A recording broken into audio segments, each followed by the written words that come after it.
This presentation is partly lecture, I guess, partly sermon, and partly an art appreciation course. Now, the title of this first and longer portion, I promise the other two will be shorter, is entitled Lurelek, William Lurelek, BC AD. Now, what you see before you, I do believe, I think my historic memory is right. It's a photo I took along Highway 6 north of Regina on the way up to Melfort in Saskatchewan. But if you look at the front of your brochures, you will see William Lurelek's self-portrait of a painter, as he calls himself there, sitting in his little red Volkswagen, sketching in the Interlaken region of Manitoba. William Lurelek was born in 1927 in northern Alberta on the eve of the Great Depression. Well do I recall filling, as a young guy, relief orders, as they were called, in my father's general store for hardscrabble Ukrainian immigrants like the Lureleks. Grasshopper invasions, drought, the wind-stolen topsoil, the dirty 30s drove the Lureleks from Alberta to Stonewall, Manitoba, and then to Stony Creek, Ontario. But in essence, Lurelek was a child of the prairie. And even when he had become established as an artist and lived in the Beaches area of Toronto, he would explain his preoccupation with prairie scenes and with things Ukrainian by quoting, quite naturally, a Ukrainian proverb. The forest always calls the wolf. At the core of his being, he was a prairie boy. But note the vastness of the prairie, its beauty, but also its brutal indifference to human life, generated at the same time within Lurelek a sense of the ominous as well as the awesome. Beautiful but heartless were his words. Now, in my further references to Lurelek, I'll use the designation of WK most of the time, which he himself used to sign his paintings.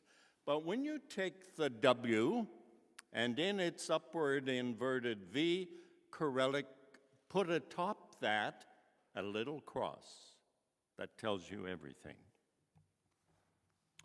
Dmytro Lurelek, WK's father, was an immigrant farmer trying to succeed on prairie farms in toughest of times. Virile sons, mechanically adept and minded, were very important means of production. A son like William, who was marked by the soft virtues of the sensitivity and the artistic, accident-prone and devoid of any native mechanical bent, became the lightning rod for Lurelek's father's frustration become anger. WK wrote, "It seemed I was now bungling something or other every week, if not daily. And I was painfully aware with every slip I made, I was moving further and further away from any possibility of closeness to my father." WK's childhood and adolescence then were lived out in a space in which the absence of any display of affection was compounded by the father's contemptuous derision of his son's soft, sensitive ways and his desire to become an artist.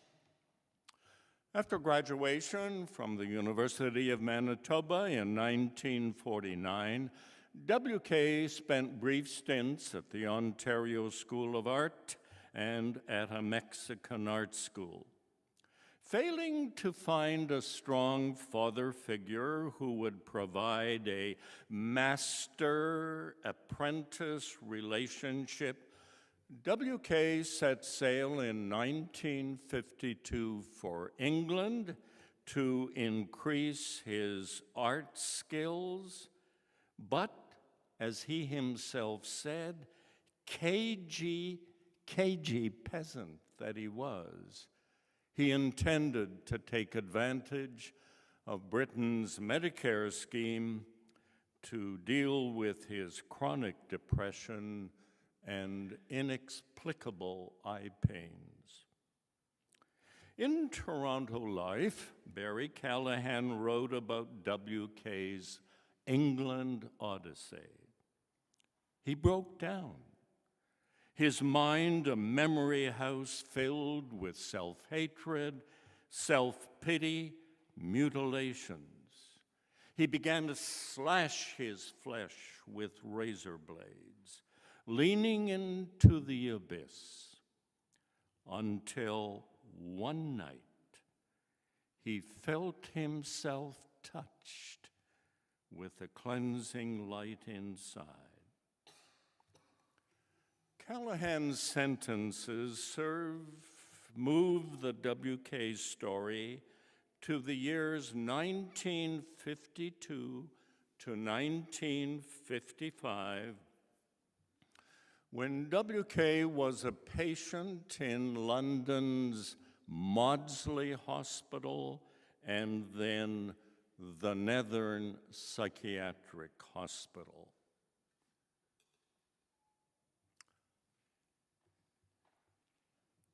As part of the art therapy program at London's Maudsley, WK painted The Maze, which is screened before you.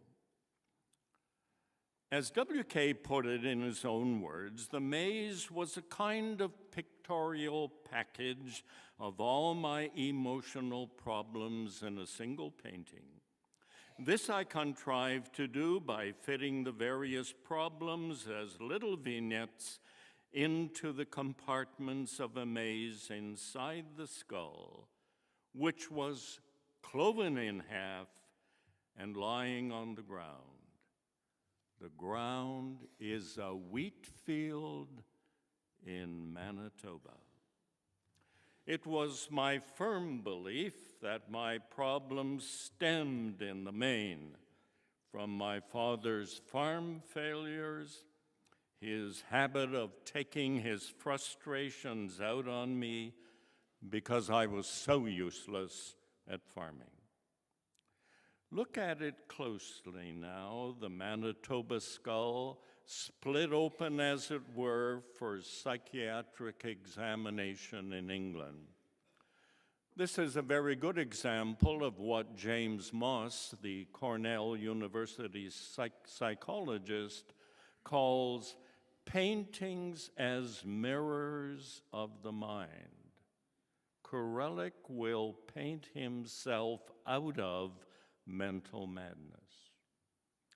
We turn now to three depictions in WK's The Maze of his malaise. Here's an image of violent rejection by his father. WK says, "Here I am being kicked out of home by father for daydreaming." A depiction of the bullying which the sensitive immigrant kid experienced at school. Tell me all about it. WK wrote in his autobiography, "I began to feel very powerful persecution fantasies. One of my recurrent fantasies was of my family being, nice phrase, in cahoots with my school enemies who were plotting to torture and to execute me. This one's sad. W.K. saw himself as the joyless child, an outcast on the prairie. In the distance, life's procession moves on, unconcerned about his isolation and his alienation. It was that kind of personality disorder that led W.K.'s transfer to the Netherlands. The Maudsley would do short-term work with patients, but those who needed longer care were sent to the county hospital. Now, it was at the Netherlands that Lurelek underwent a critical experience that was destined to divide his life forever into what he called a life before and a life after, BC AD.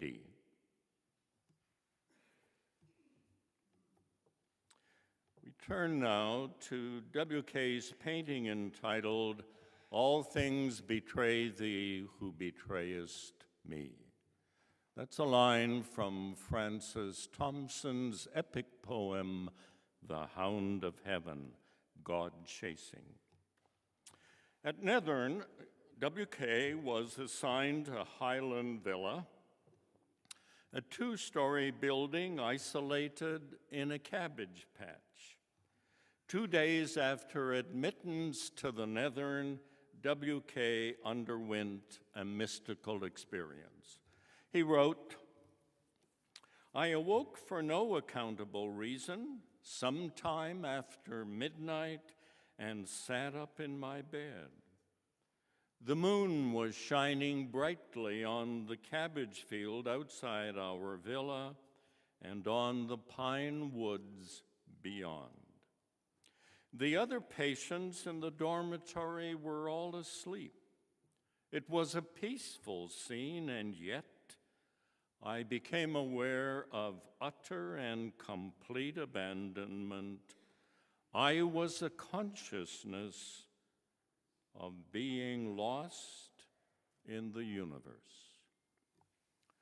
While sitting upright in that Netherns hospital, looking at the field of kapusta, Ukrainian word for cabbage is kapusta, bunch of cabbage heads, and feeling totally abandoned in the universe, W.K. decided to do what his occupational therapist at the Maudsley, a devout Catholic, what Margaret Smith would have suggested.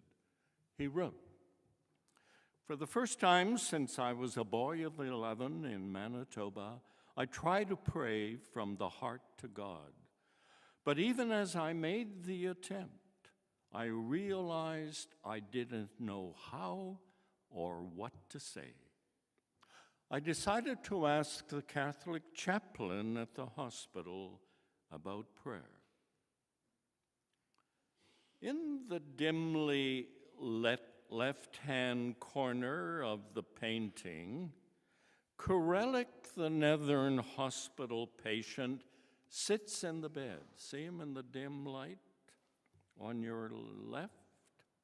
He sits in the bed looking out at the post-midnight scene, luminous, eerie, and with, to my mind, the cool blues, greens, and black, creating an ominous, forbidding aura. Tellingly, I think Lurelek had called his fellow electric shock patients suffering vegetables, kapusta, cabbage heads, a derogatory designation. But even for cabbage heads in a forbidding world, there is hope. the abandoned WK included. Because there is a vision of another possibility. I wonder if you caught it. There's salvation there. Do you see it? That tiny glass of water set on the hospital window ledge reflects a basic biblical image. Recall Jesus talking to the Samaritan woman at the well about living water. That glass on the window ledge symbolizes the divine blessing, the water of life, the God who is able to assuage the soul's deepest thirst for ultimate meaning. The vision of that small glass of water was a sign that Lurelek's thirst for ultimate meaning was being satisfied. He wrote, "Christians have a name for what was happening to me. It is called grace, and to me, it was a minor miracle." He, the cabbage head, who felt so abandoned that night in the Northern, had been found by the relentless pursuing hound of heaven. The culmination of the flight and pursuit was Lurelek's study of Roman Catholicism, beginning in 1955 and culminating in 1957. His commitment to God as a Catholic Christian had pulled his life together. In a letter written in 1955 to his friend, David John, a sculptor, WK expressed his chosen goal. Quote, "I've always wanted to dedicate my talent to a cause. This summer, I think I arrived home with my decision to turn it to," note the phrase, "religious propaganda." A cabbage field and a glass of water led Lurelek, the called of God, to become a religious propagandist. He had moved from BC to AD. Lurelek, the Fire Messiah. This painting, entitled "We Find All Kinds of Excuses," is vintage Lurelek, the religious propagandist, and a documentation that the forest always calls the wolf. The initial dominant impression given by this 1964 oil painting is that of extensive whiteness. This was the prairie which WK, the child of Ukrainian immigrant settlers, knew so well. 3/4 of the painting is given over to snow-covered flatland, not sharply differentiated from the dull gray winter sky. Toward the horizon on the right, one can see a clump of denuded poplar trees. At the center foreground of the painting is a scene that was common enough on the prairie in the day before combines, when threshing machines were still in use. My day. A straw pile, but a straw pile into which the cattle have chewed their way to the point that it has taken the shape of a mushroom, its dome covered with a mantle of white snow. A prairie winter variety, this huge white-capped yellow mushroom. A Holstein cow is depicted munching its way into the straw pile on the right, and on the left you have a brown cow and its calf munching away. Sleigh tracks from the bottom left corner lead to the left of that mushroom-shaped straw pile to where a farmer is at work dumping manure. To the right of the straw pile, two boys are depicted at play, heaving snowballs at each other. Or is it a big kid picking on a little kid? What do you think? And beyond them, behind the straw pile in the dim distance, four boys appear to be playing a game of fox and geese. Now, I must confess that when I first looked at this slide in the Isaacs Gallery, that was all I saw. I was about to flip the carousel to another slide when I saw what I guess I had passed off as the rump of a cow, but which in fact was the huddled shape of a Madonna and child trying to find warmth in a niche of that straw pile. I'm not sure that I am correct, but I think that this painting is a triptych. WK's version of those tripartite paintings one finds on the altars of old churches in Europe. The left-hand panel shows the farmer at work. The one on the right depicts children at their play. And the central panel depicts a hidden Madonna and child, a prairie altarpiece, a triptych, I suggest. Now, in terms of prairie idiom, WK is conveying the age-old account of one born amid the beasts and cradled in the straw, Bethlehem's barn baby. I still can't get over the way in which, when I first used that phrase at Timothy Eaton Memorial Church, all hell broke loose. Don't you dare call him what he is. Born into a barn baby, straw stack baby. And the farmers spreading the manure, the boys playing snowballs and fox and geese. They represent our worlds of work and play and our manure thrown in.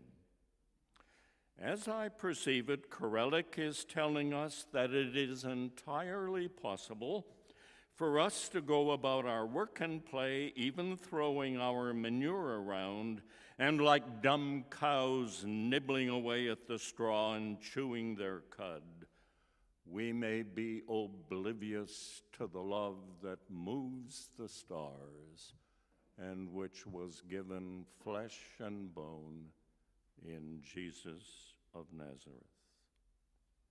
But more, much more. WK, through his art, is a religious propagandist. What dominates the painting is the mushroom-shaped straw pile. WK was painting in the era of the Cuban Missile Crisis and the panic around erecting bomb shelters. Remember J.F. Kennedy, Nikita Khrushchev, and we even had a Defen bunker in Carp, Ontario. The prevailing mood then was akin to our dis-ease with Donald Trump and his derogatory rhetoric about North Korea's little rocket man. Lurelek is warning us, a world which neglects that Jesus, the Christ, lives under the specter of a mushroom-shaped atomic cloud, the threat of a nuclear winter. WK is like the Hebrew prophets who foretold doom in the hope that people would hear, would turn, would repent, would live by what God has ordained, and that therefore the prophet's prediction would be nullified. In the final analysis, that prophetic warning, the fire Messiah stuff, is a word of hope. Turn to the Word made flesh, nestled in the straw, and live. That powerful soundscape was a most appropriate introduction to this next painting, which is called Wind Singing in Telephone Wires, appropriate for Pentecost Sunday, which this is. Now, to the naked eye, this painting belongs to what WK calls the nostalgic pastoral genre. There's nothing at all that's overtly religious about it. Every tree in the picture gives in to the force of wind, bending in the direction that the wind is blowing.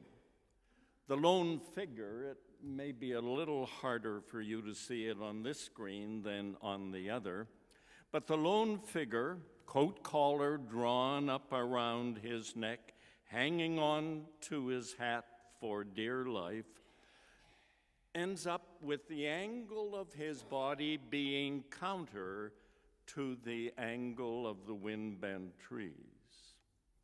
The narrowness and the wideness of the painting create a sense of the wind's powerful, vast sweep.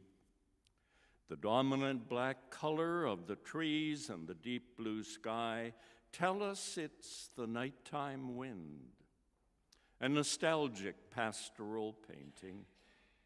Who of us of my vintage has not walked along some road at night listening to the telephone wires paralleling the road, singing their haunting, wind-engendered minor key melody? All of this being lost now with cell phone towers.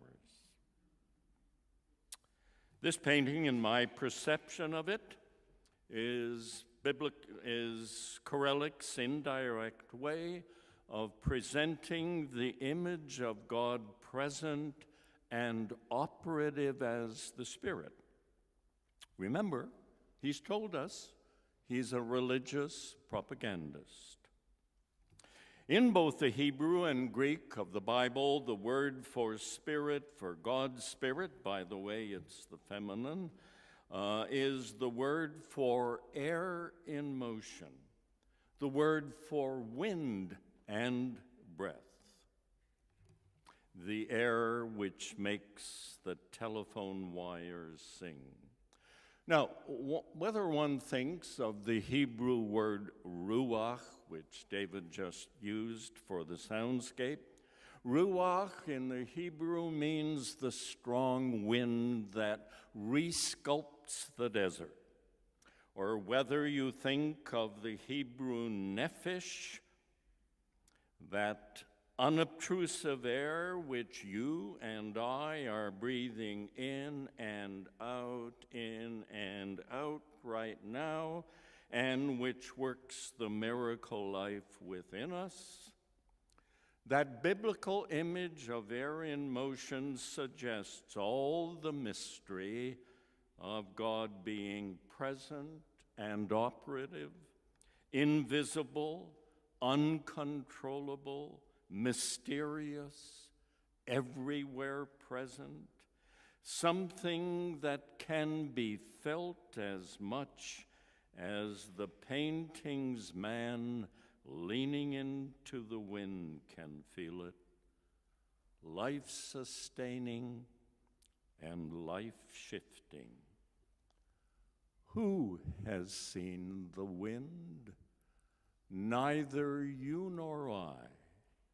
But when the trees bow down their heads, the wind is passing.